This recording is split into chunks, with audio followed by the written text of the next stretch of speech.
মাদকসেবীদের আড্ডাখানায় পরিণত হয়েছে গাজীপুরের টঙ্গী শ্রম কল্যাণ কেন্দ্র। স্টেশন রোডে অবস্থিত এই কেন্দ্রের প্রায় ৮২% জায়গা ও পরিত্যক্ত ভবনে নিয়মিত মাদকের আড্ডায় বসে বলে অভিযোগ উঠেছে।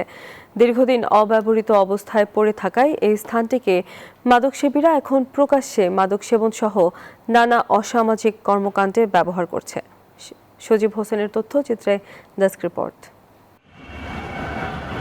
পরিত্যক্ত অবস্থায় পড়ে আছে শ্রমকল্যাণ কেন্দ্রের এই ভবনটি। ঢাকা ময়মনসিংহ মহাসড়কের পাশে অবস্থিত মূল্যবান এই সরকারি সম্পত্তি দীর্ঘদিন ধরে ব্যবহার না হওয়ায় নিরাপত্তাহীন পরিবেশের সৃষ্টি হয়েছে।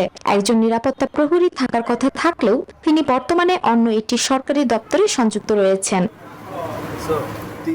স্থানীয়দের অভিযোগ, নিরাপত্তা প্রহরী না থাকায় এখানে নিয়মিত মাদকের আড্ডা বসে। তাদের কারণে নারী ও শিক্ষার্থীরা এই পথ দিয়ে চলাচলে নিরাপত্তাহীনতা ও অস্বস্তি অনুভব করেন। দ্রুত এই পরিত্যক্ত ভবন ও জায়গাকে সরকারি বা জনকল্যাণমূলক কাজে ব্যবহারের দাবি স্থানীয়দের।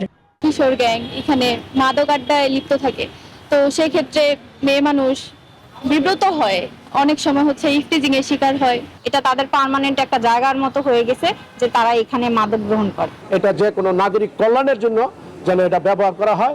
এদিকে নিজস্ব জায়গা থাকা সত্ত্বেও বর্তমানে টঙ্গী শ্রম কল্যাণ কেন্দ্রের কার্যক্রম অলিম্পিয়া ইস্তেমা রোডে ভাড়া করা একটি ভবনে পরিচালিত হচ্ছে। স্থায়ীভাবে একজন নিরাপত্তা প্রহরী নিয়োগের জন্য সংশ্লিষ্ট কর্তৃপক্ষকে অবহিত করা হয়েছে বলে জানান এই কর্মকর্তা। নিরাপত্তা রক্ষীর পদ রয়েছে, কিন্তু সেই পদে যিনি আছেন তিনি বর্তমানে আমাদেরই অন্য একটি দপ্তরে সংযুক্ত আছে। আমাদের ঊর্ধ্বতন কর্তৃপক্ষের কাছে এই বিষয়ে আমরা পত্রও লিখেছি। ইনশাআল্লাহ আশা করি হয়তো তারা এখানে নতুন রূপ দেবেন। দ্রুত কার্যকর পদক্ষেপ নিয়ে পরিত্যক্ত ভবনটি পুনর্ব্যবহার করার পাশাপাশি এলাকায় নিরাপত্তা নিশ্চিত করা হবে বলে প্রত্যাশা স্থানীয়দের।